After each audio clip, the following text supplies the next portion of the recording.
शिक्षक साथियों को नमस्कार।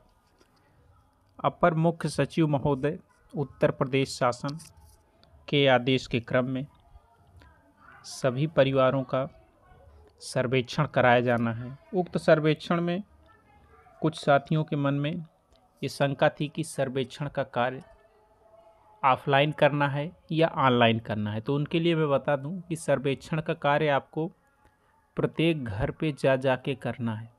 उसके बाद इसको एक रजिस्टर में संकलित कर लेना है। ये विद्यालय में सुरक्षित रखा जाएगा। सर्वेक्षण का कार्य 1 अप्रैल 2023 से शुरू होकर 15 मई 2023 तक समाप्त कर लेना है। 15 मई 2023 तक जब आप समाप्त कर लेंगे ऑफलाइन सर्वेक्षण, उसके बाद विद्यालय के प्रधानाध्यापक या प्रभारी प्रधानाध्यापक की जिम्मेवारी होगी कि उक्त विवरण को वो पोर्टल पर फीड कराएं। और सर्वेक्षण करना किनको किनको है? सर्वेक्षण के लिए प्रधानाध्यापक, सहायक अध्यापक, अनुदेशक और शिक्षा मित्र सभी मिलकर आपस में अपना अपना मजरा बांट लेंगे। अपने गांव का कोई भी मजरा खाली नहीं रखना है। हर मजरे के हर परिवार तक अध्यापकों, शिक्षा मित्रों की पहुंच हो जानी है, जिससे हर परिवार के बारे में विस्तृत जानकारी ली जा सके कि 14 वर्ष से अधिक उम्र के कितने व्यक्ति उस परिवार में रहते हैं और 14 साल से कम कितने बच्चे हैं और बच्चे कहाँ पढ़ रहे हैं। अब हम आपको ऑफलाइन क्या क्या कार्य आपको करना घर घर जाके, उसके लिए इसी आदेश में एकदम नीचे लिए चलते हैं। सर्वेक्षण का कार्य आउट ऑफ स्कूल बच्चों के चिन्हीकरण के लिए किया जा रहा, लेकिन इसी के साथ साथ परिवार के समस्त बालकों का एवं समस्त सदस्यों का विवरण आपको अपनी कॉपी में नोट करना है। उसका फॉर्मेट यहाँ दिया गया है। एक बात और साथियों, देखिए यहाँ लिखा है शैक्षिक सत्र 2023-24 में परिवार सर्वेक्षण का अभियान 1/4/23 से 15/5/23 तक चलेगा। इस अवधि में कार्य क्या करना है? सभी ग्रामीण एवं नगरीय परिवार, मतलब गांव का भी परिवार और नगर का परिवार लिया जाएगा। ईंट भट्ठों पे भी जाएंगे, खदान में काम करने वाले व्यक्तियों के पास भी जाना है, कारखानों में जाना है, होटल में जाना है, ढाबों में, असेवित एवं मलिन बस्तियों, जनजाति व घुमंतु समुदाय एवं मौसमी रूप से जो पलायन करते हैं ऐसे परिवार का भी सर्वेक्षण करना है। और आपको पता लगाना है कि ऐसे कितने बच्चे हैं जो कि आउट ऑफ स्कूल हैं। आउट ऑफ स्कूल बच्चों का चिन्हीकरण करना है। चिन्हीकरण के बाद नज़दीक के विद्यालय में नामांकन कराना है। अब परिवार सर्वेक्षण का प्रपत्र संलग्नक 1 में है। आउट ऑफ स्कूल बच्चों का चिन्हीकरण एवं नामांकन के विवरण हेतु सर्वे प्रपत्र संलग्नक 2 में दिया गया और सर्वे प्रपत्र में उपयोग किए जाने वाले कोड का विवरण संलग्नक 3 में दिया गया है। और एक बात, परिवार सर्वेक्षण प्रपत्र संलग्नक 1 को विद्यालय स्तर पर सुरक्षित रखा जाएगा और 31 मई 2023 तक इसको प्रधानाध्यापकों द्वारा प्रेरणा पोर्टल पर अपलोड किया जाना। आउट ऑफ स्कूल बच्चों को शारदा ऐप के माध्यम से मूल्यांकन किया जाएगा। मूल्यांकन कई स्टेज में चलेगा। पहला मूल्यांकन जिसे बेसलाइन असेसमेंट किया जाता, ये नामांकन के 15 दिवस के बाद होता। दूसरा मूल्यांकन अक्टूबर में, तीसरा जनवरी में और चौथा मूल्यांकन मार्च में किया जाता है। आउट ऑफ स्कूल बच्चों को प्रधानाध्यापक चिन्हित करेंगे और उनके परिवार को सामाजिक सुरक्षा योजना के तहत क्या क्या सुविधाएं मिल रही हैं, और अगर नहीं मिल रही हैं तो प्रधानाध्यापक को सूची देना है कि इन बच्चों को आप ज़्यादा से ज़्यादा सुविधाएं देने की कृपा करें। अब हम परिवार सर्वेक्षण हेतु प्रारूप देखने चल रहे हैं। किसी परिवार में आप जाते हैं तो उस घर में जाते हुए सबसे ऊपर तो आप जनपद का नाम, अपने ब्लॉक का नाम, नगर पंचायत, ग्राम पंचायत, वार्ड, मजरे का नाम ये लिख लेंगे। उस परिवार में सबसे पहले अगर पूछेंगे राशन कार्ड अगर उपलब्ध है तो यहाँ पे आप राशन कार्ड संख्या डाल दीजिए। एक परिवार की 2 राशन कार्ड संख्या नहीं होती। कुछ शिक्षकों के प्रश्न थे कि किसी परिवार में 4-4 राशन कार्ड अलाट हैं। 4 राशन कार्ड अलाट का मतलब वो एक परिवार नहीं, वो 4 परिवार है। आप फिर 4 परिवार दर्ज कीजिए। एक राशन कार्ड संख्या एक परिवार के लिए होती है। तो हाँ, तो सबसे पहले राशन कार्ड संख्या अगर उपलब्ध है तो डाल दीजिए, उपलब्ध नहीं है तो भरने की आवश्यकता नहीं है। इसके बाद परिवार के मुखिया का नाम डालना है, मुखिया की आयु, मुखिया का लिंग क्या है, पुरुष है या महिला है, उसका धर्म क्या है, और वैवाहिक स्थिति यहाँ भरनी है, सामाजिक वर्ग डालना है, शैक्षिक योग्यता, व्यवसाय, परिवार की कितना अनुमानित आय है, मोबाइल नंबर डालना है, घर का स्वामित्व किराए के भवन में है या फिर स्वयं का भवन है। ध्यान दीजिएगा यहाँ जो भी चीज़ें भरनी हैं इसके लिए नीचे एक कोड दिया गया है। देखिए नीचे हम जैसे ही जाते हैं, ये देखिए लिंग, जब लिंग भरना होगा आपको, ऊपर में किसी का भी लिंग भरना हो, पर मुखिया की बात आए या परिवार के किसी सदस्य की बात आए, अगर लिंग भरना है वो पुरुष है तो आपको 1 भरना है, महिला के लिए 2 भरना है, ट्रांसजेंडर के लिए 3 भरना है। कहीं धर्म की बात आती है, धर्म का चुनाव करना है तो आपको हिंदू मुस्लिम नहीं लिखना है, हिंदू है तो 1 भर देंगे, मुस्लिम के लिए 2 भरना है, ईसाई के लिए 3 भरना है। तो यहाँ लिंग कोड हो गया, धर्म का कोड दिया गया है, वैवाहिक स्थिति दी गई है, विवाहित के लिए 1 भरना है, अविवाहित के लिए 2, और अगर विधवा है तो 3 भरेंगे, विधुर के लिए 4 भरना है, तलाकशुदा के लिए 5। सामाजिक वर्ग क्या क्या है, सामान्य वर्ग के लिए 1 भरना है, अन्य पिछड़े वर्ग के लिए 2, अनुसूचित जाति के लिए 3, अनुसूचित जनजाति के लिए 4। शैक्षिक योग्यता डॉक्टरेट के लिए 1 है, एमफिल की 2, इसी प्रकार अशिक्षित के लिए 10 है। 10 प्रकार की योग्यताएं हैं, इसमें से जो भी योग्यता उसकी रहती हो वो कोड आप भरेंगे।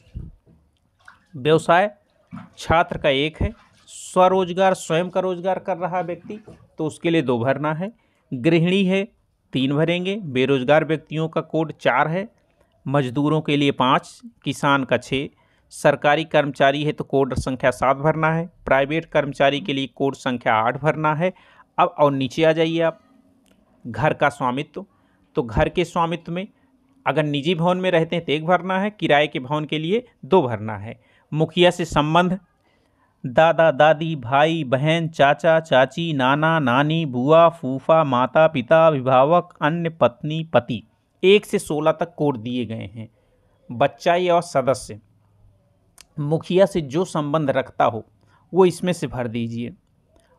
मुखिया अगर पिता लगता तो आप पिता भर दीजिए, दादा है तो दादा भरिए। और उसके बाद सबसे बाद में बच्चा अगर विद्यालय नहीं जा रहा है तो विद्यालय ना जाने के कारण में से कुल 18 कारण हैं, 18 कारण में से आप जो कारण उपयुक्त लगे भर दीजिए। पहला कारण है अपने घर के कार्यों में लगा रहना। बच्चा अगर अपने घर के कार्यों में लगा रहता है तो कोड संख्या 1 भरना है। ये भरा कहाँ जाएगा, परिवार सर्वेक्षण का जो प्रारूप हम सबसे पहले बताए थे उस जगह पे ये भरना है। दूसरा नंबर है विद्यालय ना जाने का कारण, कचरा बीनना, स्टेशन बस स्टेशन पर अगर कचरा बीन रहा तो उसका कोड 2 है। घरेलू नौकर है बच्चा तो 3 कोड भरना है। बच्चा ईंट भट्ठों और खदानों में काम कर रहा तो कोड संख्या 4 भरेंगे। अगर बच्चा गैराज फैक्ट्री में काम कर रहा तो कोड संख्या 5 भरना है। कृषि व्यवसाय के लिए कोड संख्या 6 है। पुश्तैनी दस्तकारी का कोड 7 है। छोटे होटलों और ढाबों में काम करने का कोड 8 है। भाई बहनों की देखभाल करना, इसका कोड है 9। विद्यालय दूर होने का कारण 10 है कोड। कक्षा कक्ष में बहुत अधिक संख्या है तो 11 कोड भर दीजिए। शिक्षक का व्यवहार बच्चे के प्रति अनुचित रहता है तो 12 कोड है, ये तो भरना ही नहीं है। शिक्षक व्यवहार अनुचित है मतलब शिक्षकों की ये गलती है। अगर विद्यालय दूर है तो 10 नंबर का कोड भरना है। पढ़ाई में कठिनाई के कारण कोड संख्या 13। बच्चे का बाल विवाह हो गया है तो कोड संख्या 14 भरना है। अगर परिवार घुमंतु है तो कोड संख्या 15 भरेंगे आप। गरीबी कारण है तो कोड संख्या 16। गंभीर दिव्यांगता का कोड 17 है। और पलायन कर गया बच्चा, अर्थात बच्चा यहाँ निवास नहीं कर रहा है, किसी अन्य जगह पे निवास कर रहा, तब कोड संख्या 18 भरेंगे आप। ध्यान दीजिएगा, अगर बच्चा पलायन कर गया है तो उसे आप प्रमाण पत्र देंगे पलायन का, माइग्रेशन प्रमाण पत्र उपलब्ध करा देंगे।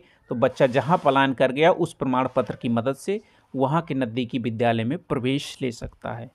तो इतने सारे कोड हो गए हैं। अब माइग्रेशन का प्रमाण पत्र किस प्रकार का देना है, ये देखिए। माइग्रेशन का प्रमाण पत्र में विशिष्ट छात्र संख्या भर देनी है, छात्र का नाम, जन्म तिथि, आयु, लिंग, श्रेणी, CWSN है कि नहीं मतलब विकलांग बच्चा, पिता का नाम, माता का नाम और माता पिता का मोबाइल नंबर, विद्यालय में प्रवेश दिनांक, प्रवेश की कक्षा, विद्यालय छोड़ने के दिनांक, वर्तमान में बच्चे की कक्षा क्या थी और विद्यालय छोड़ने का कारण क्या है, बच्चे का मूल निवास का पता भर देंगे और नीचे मुहर दस्तखत कर देंगे।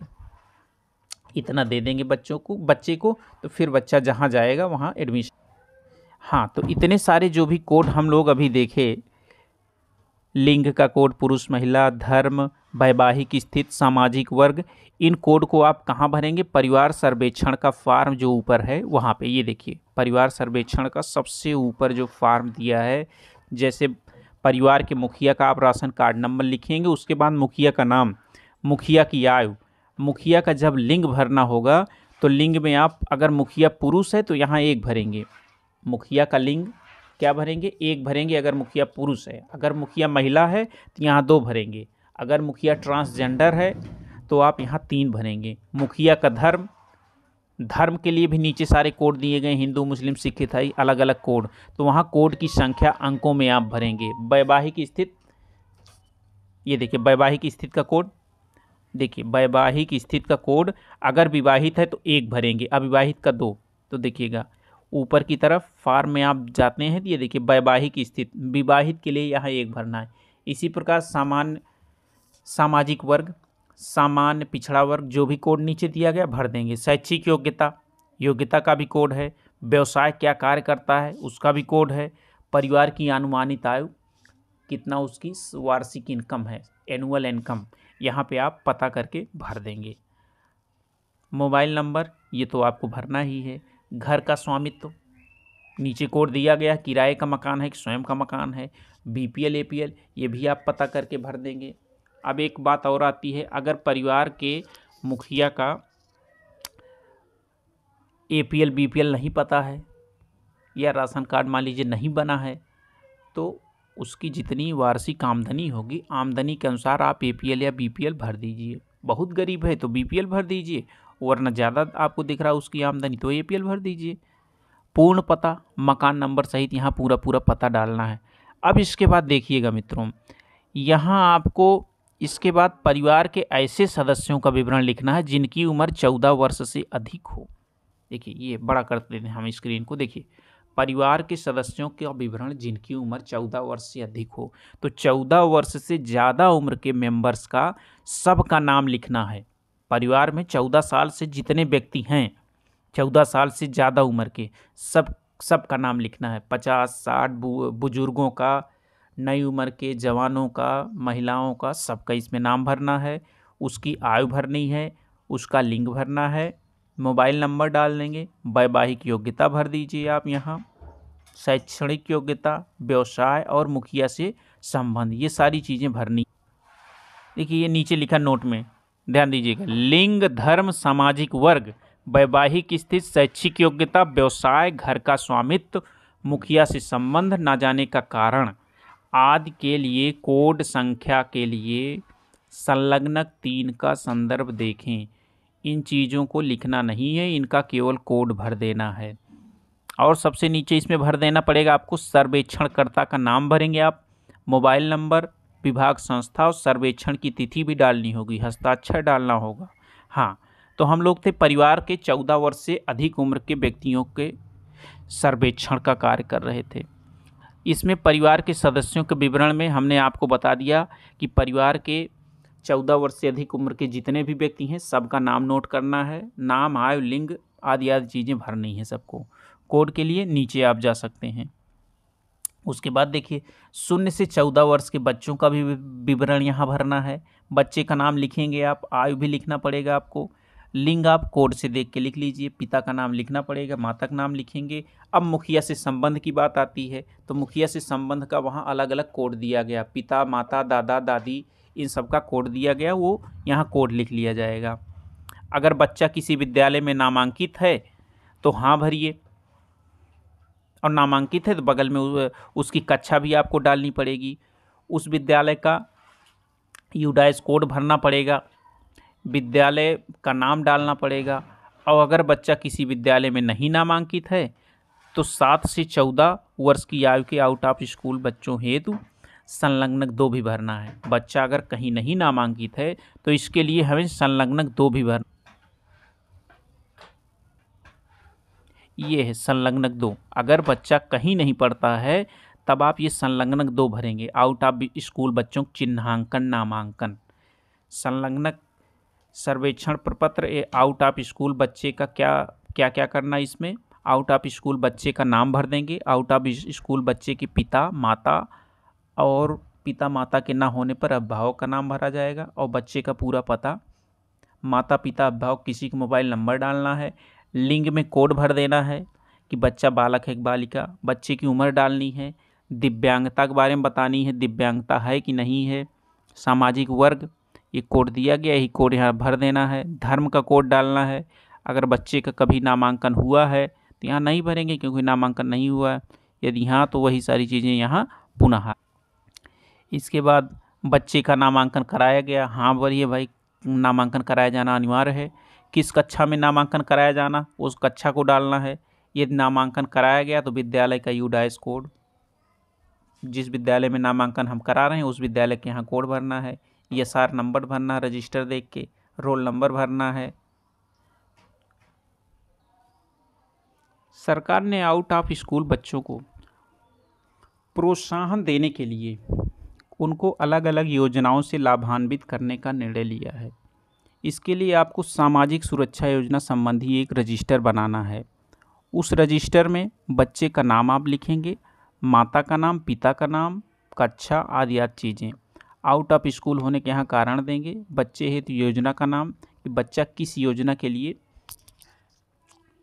योग्य है, अभिभावक संरक्षण हेतु लागू कौन सी योजना है यहाँ आप लिख देंगे।